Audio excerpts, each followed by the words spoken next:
You need to hear this if you're going through a breakup. There's no two ways about it.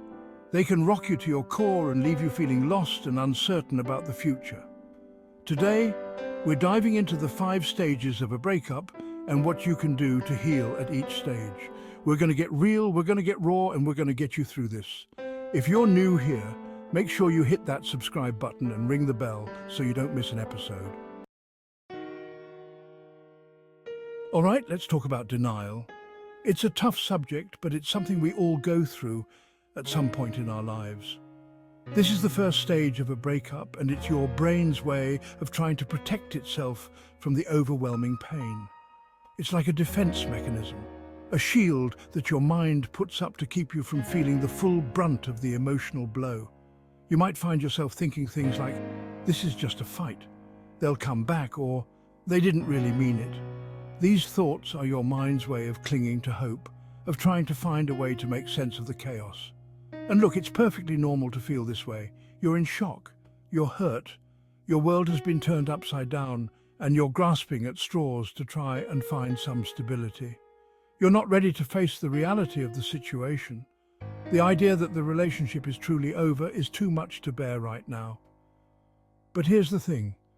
Denying reality only prolongs the pain. The longer you stay in this state of denial, the harder it will be to move on and heal. You're living in a fantasy world, and eventually that fantasy world is going to come crashing down. When it does, the pain will be even more intense because you've been avoiding it for so long. So how do you deal with denial? First, acknowledge the truth. It might be the hardest thing you ever do, but it's also the most important step in the healing process. Say it out loud. The relationship is over. Hearing those words can be a powerful moment of clarity, a turning point where you start to accept the reality of the situation. Don't sugarcoat it, don't downplay it, just own it. Embrace the truth, as painful as it may be, and allow yourself to start the journey towards healing and self-discovery. So, you've moved past denial. And what comes next? Anger, my friend. It's a powerful emotion that can take you by surprise. And let me tell you, it's completely normal to feel angry after a breakup. Anger is a natural response to feeling hurt and betrayed. You're hurting, you feel betrayed, and you have every right to be angry. It's a sign that you care deeply and that something important to you has been lost. But here's the catch. You've got to channel that anger in a healthy way. Physical activity can be a great outlet. Punching a bag at the gym or going for a run can help release that built-up tension. Don't bottle it up, and for crying out loud, don't go trying to get revenge. Revenge might feel satisfying in the moment, but it only prolongs your pain and keeps you stuck in a negative cycle. Instead, find a constructive outlet for your anger. Surround yourself with supportive friends who can help you process your feelings.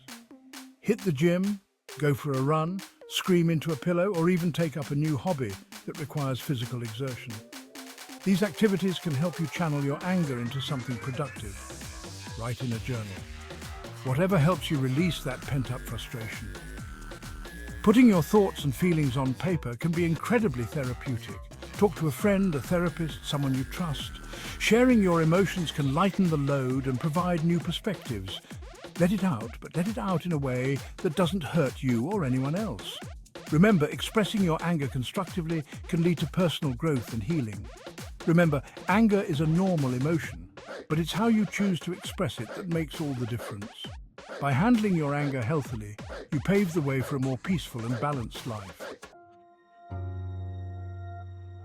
All right, let's talk about bargaining.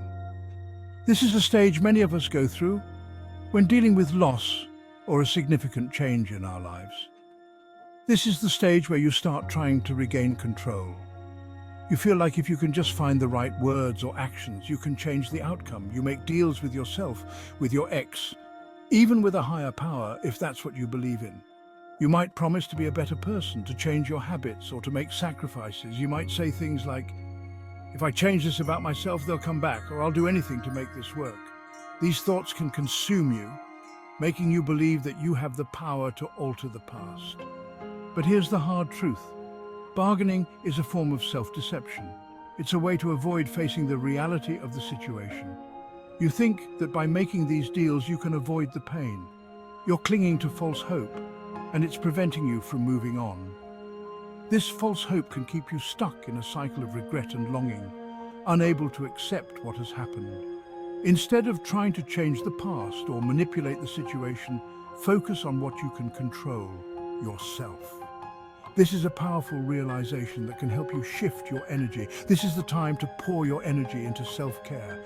Nourish your body with healthy foods and take the time to prepare meals that make you feel good. Eat healthy, get enough sleep, exercise, pursue your passions. These activities can help you rebuild your sense of self and provide a sense of normalcy. Take care of yourself, both physically and emotionally. Engage in hobbies that bring you joy and surround yourself with supportive friends and family. Remember, healing is a journey, and it's okay to take it one step at a time. Let's be real, folks. Depression is a natural part of the grieving process. And yes, you are grieving the loss of a relationship. During this stage, you might feel an overwhelming sense of sadness, hopelessness, and despair. You might lose interest in things you used to enjoy, withdraw from friends and family, or have trouble sleeping and eating. And you know what? That's okay. It's okay to not be okay. Don't beat yourself up for feeling this way. Allow yourself to grieve, to feel the pain.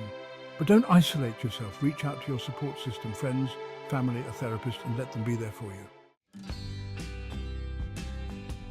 Acceptance isn't about forgetting your ex or pretending the relationship didn't matter.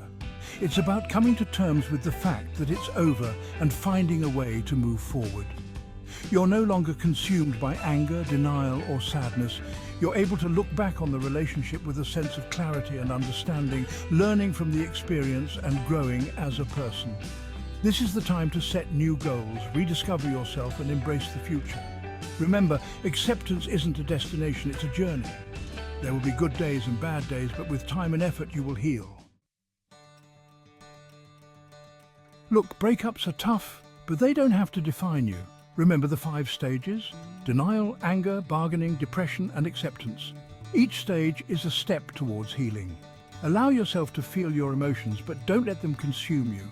Reach out for support, take care of yourself, and remember that you are strong, you are worthy of love, and you will get through this. If you found this video helpful, hit that like button and share it with someone who might need to hear this today. And don't forget to subscribe for more relationship advice. Until next time, take care of yourselves.